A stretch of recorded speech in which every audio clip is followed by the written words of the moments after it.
आपको ये दे रखा है बेटा, हम जो डिस्कस कर रहे हैं अभी रोटेशनल प्लस ट्रांसलेशनल, तो ये रॉड घूमती भी जा रही है, तो अगर ये यहीं घूमती रहती है बेटा, डिफरेंस सबको क्लियर है ना, अगर ये ऐसे ही घूमती रहती तो ये प्योर रोटेशनल मोशन होती, बट अब इसकी एक्सिस ऑफ रोटेशन भी मूव कर रही है और ये आगे भी बढ़ रही है, तो वो सिचुएशन है।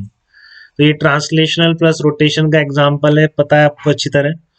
तो आपको स्पीड बतानी है ए पॉइंट की with in terms of V, V की टर्म में ए पॉइंट की स्पीड कितनी होगी ये बताना है आप, ठीक है। तो पहले ओ के रेस्पेक्ट में देखो ए पॉइंट की वेलोसिटी कितनी है, ओ के रेस्पेक्ट में एल लेंथ की रॉड है, तो ये डिस्टेंस कितनी हो जाएगी, एल बाई टू हो जाएगी।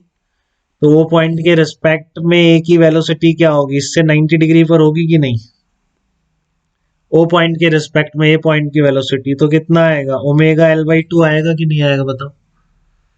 ए पॉइंट की वेलोसिटी कितनी आएगी, ओमेगा एल बाई टू, इससे 90 डिग्री पर आ रही है कि नहीं इस लाइन से, इसमें क्या दिक्कत आ रही है मुझे समझ नहीं आ रहा। और फिर इसकी वेलोसिटी ऐड कर दोगे आप, तो ये दो वेक्टर बन रहे हैं कि नहीं, ओमेगा एल बाई टू कितना दे रखा है आपको, वी के बराबर दे रखा है, तो ये दोनों ए की ओ के रिस्पेक्ट में इधर आ गई, ओ की वेलोसिटी ऐड करोगे तो ये दो वेलोसिटी तो ऐड करनी है, बस इसमें कहाँ दिक्कत आ रही है। ओहो सब अब भी गलती हो रही है बेटा, ये तो हद हो गई है मतलब।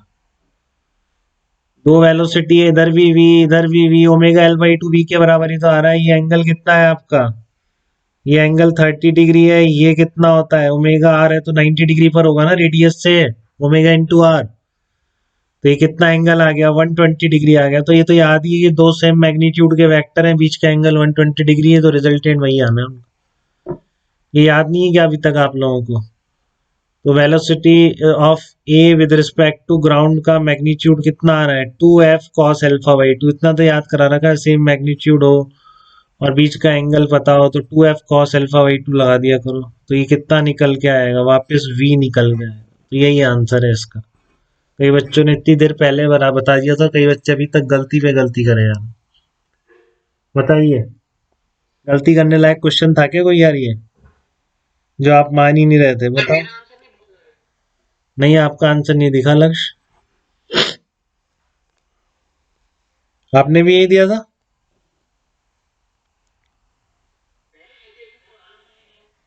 अच्छा वो मिस कर दिया होगा मैंने, कोई बात नहीं, सही दिया आपने, अच्छी बात है।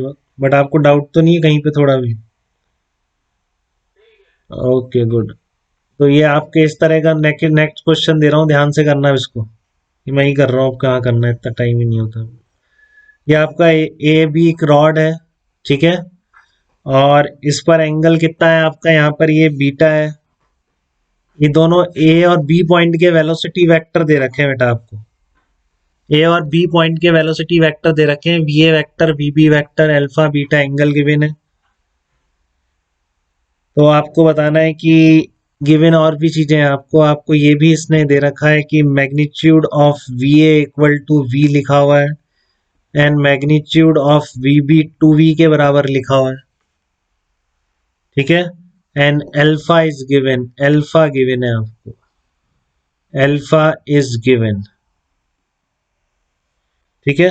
तो आपको पहला है find out cos beta in terms of alpha, find out cos beta in terms of alpha, ठीक है। और सेकंड है find out angular velocity of rod, find out angular velocity of rod, दो चीजें बतानी है आपको, find out cos beta in terms of alpha and find out angular velocity of the rod, जबकि ये दे रखा है वी ए मैग्नीट्यूड, ए की स्पीड है वी, बी की स्पीड है टू वी।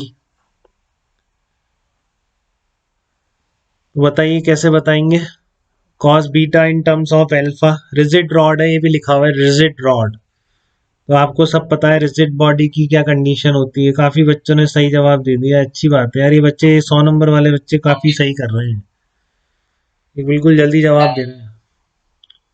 हाँ सही है बिल्कुल, आशना आपका भी एकदम एग्जैक्ट है बेटा, ये वेरी गुड, बिल्कुल आशना भी आज पूरी तरह से लगी हुई है एकदम, बिल्कुल निशान सही है आपका। कृष्णा आपने अब कौन सा वी वाला कौन सा जवाब दिया आपने, नमन ठीक है, आपका भी सही है, गुड बेटा। पहले हमने क्या लगा देंगे, रिजिड बॉडी वाली कंडीशन लगा देंगे, सबको समझ में। हाँ सही है अक्षर आपका। दोबारा बोलो, कौन पूछ रहा है? अक्षर ठीक है। हाँ लक्ष्य हाँ, रॉड की लेंथ एल है, एल ले लो आप इसको, बिल्कुल। स्मॉल एल ले लो, रॉड की लेंथ स्मॉल एल। पहला दे दिया आपने लक्ष्य, पहले का दे दिया आंसर। हाँ तान्या ठीक होगा बेटा आपका भी। गुड। तो आपका we A cos alpha, we A cos alpha पहली रिजिड बॉडी की कंडीशन लगा रहा हूँ बेटा, किसी को डाउट नहीं होना चाहिए। V A cos alpha equals to V B cos beta. ये भी आपने याद कर रखी है, तो एक आध क्वेश्चन तो पक्का कर देंगे आप, बहुत आता है बेटा, ये कंस्ट्रेंट का सबसे आने वाला केस है।